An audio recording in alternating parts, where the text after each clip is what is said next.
I call the honourable member for Lindsay. Madam Speaker.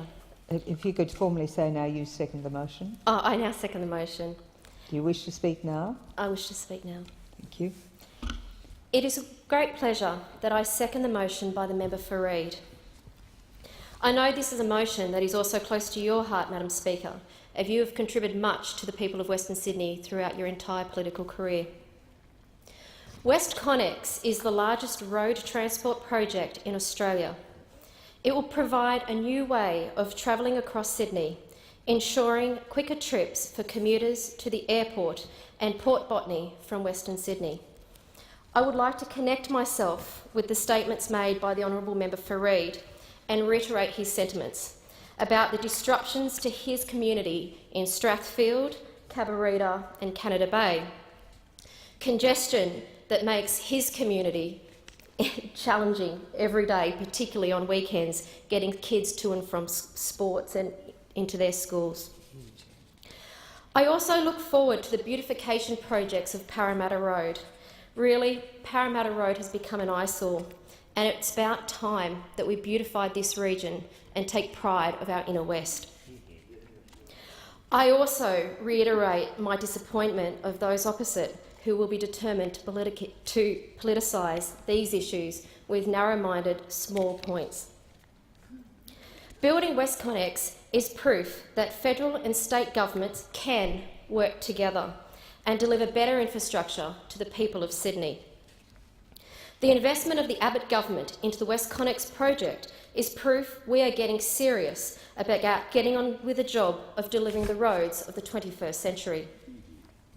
For too long, successive governments have shirked their responsibility in providing vital infrastructure to the people of Western Sydney. We all remember it was the former New South Wales Premier, Bob Carr, who stated, "Sydney is full." Such statements are most unhelpful to the people of my region. As an outer metropolitan electorate in the Sydney Basin, we often find ourselves at the back of the queue of overcrowded infrastructure. For us travelling to the city, we must fight the bottlenecks of Strathfield, Concord, Homebush, Parramatta, Blacktown, and then our own region in the Greater Nepean Valley. This knock-on effect of not investing in the infrastructure right through Western Sydney causes great frustration to the people living in my electorate and travelling from it.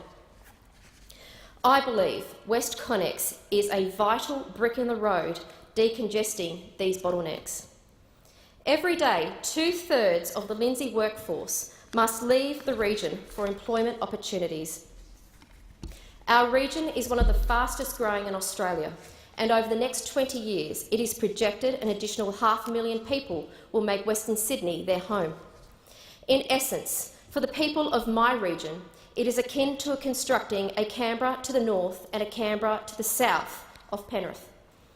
My region of Western Sydney must ready itself to not only meet the challenges of providing existing infrastructure to meet the demands of the current population, but also the needs of future generations.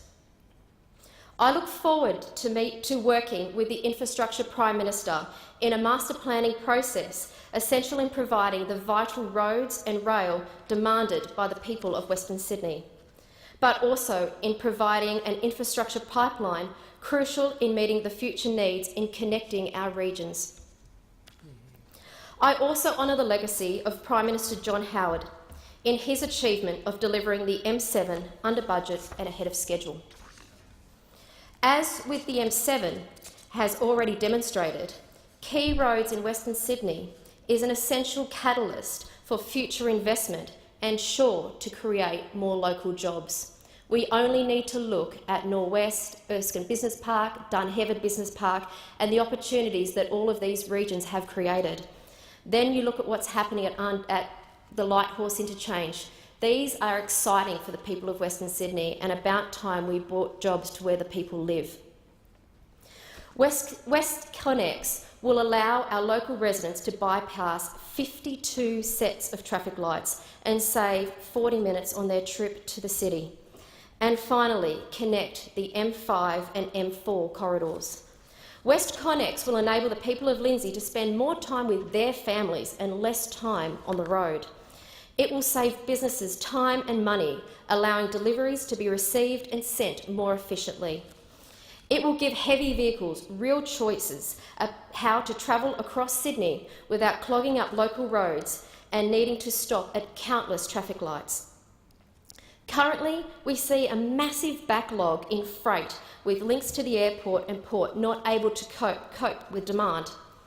More than half, 13 out of any 24-hour period, sees the M4 strangled with more than 170,000 trucks and cars. This costs the state and national economies billions of dollars. Estimates have put the cost of this congestion to Sydney as high as $8.8 billion by 2020. Therefore, I am pleased to note that WestConnex will return some $20 billion to the New South Wales economy. Not only will WestConnex deliver more than $20 billion in economic benefits to New South Wales, it will help create almost 10,000 jobs during construction, including hundreds of apprenticeships. The O'Farrell government breaks this into 3 stages. Stage 1, the concept design from Parramatta to Homebush. The O'Farrell government has already commenced public information sessions held along this corridor. In many cases, these have been held by my very, very good friend, the member for Penrith, the Honourable, and it's great to call him Honourable, Stuart Ayres MP. And I would like to pause for a moment to congratulate him on his ascension into the New South Wales Ministry. Stage 1 also involves the widening of the M4 into 4 lanes in each direction between Church Street, Parramatta and Homebush Bay Drive, then further extending the M4 via a tunnel along Parramatta Road through to the City Westfield Haberfield. And I'm sure this is the part that the member for Reid is very anxious to see. Clearing one of these bottlenecks, this allows us in the outer suburbs of Western Sydney a huge opportunity, as it's this bottleneck that sees traffic often banked back as far as St Mary's every single peak hour. Work is due to commence on this in 2015. Stage 2 focuses on the M5 East corridor, widening the M5 to 4 lanes in each direction between King George's Road and Bexley Road. Further, and it's nice to see the member for Banks is very excited about that. Further, a 6-kilometre tunnel to join this section of motorway to the St Peters area, as well as a surface link to Sydney Airport. Stage 3 will see an 8.5-metre tunnel linking stages 1 and 2 via the Camperdown area, with 3 lanes in each direction. Together, the New South Wales and Australian governments are contributing $3.3 billion to WestConnex, with the whole 33-kilometre corridor to cost around $11 to $11.5 billion. In addition to the motorway, urban revitalisation will take place along the Parramatta Road corridor. WestConnex will take around 3,000 trucks a day off Parramatta Road. Great for Strathfield families. And put them into a tunnel, allowing for around 25,000 new homes and 25,000 new jobs over the next 20 years. We are removing the burden that has been placed on Australian businesses. I am pleased to second the motion for the member for Reid, and am proud to be part of a government that will continue to deliver real solutions to the people of Western Sydney. I commend the motion to the House.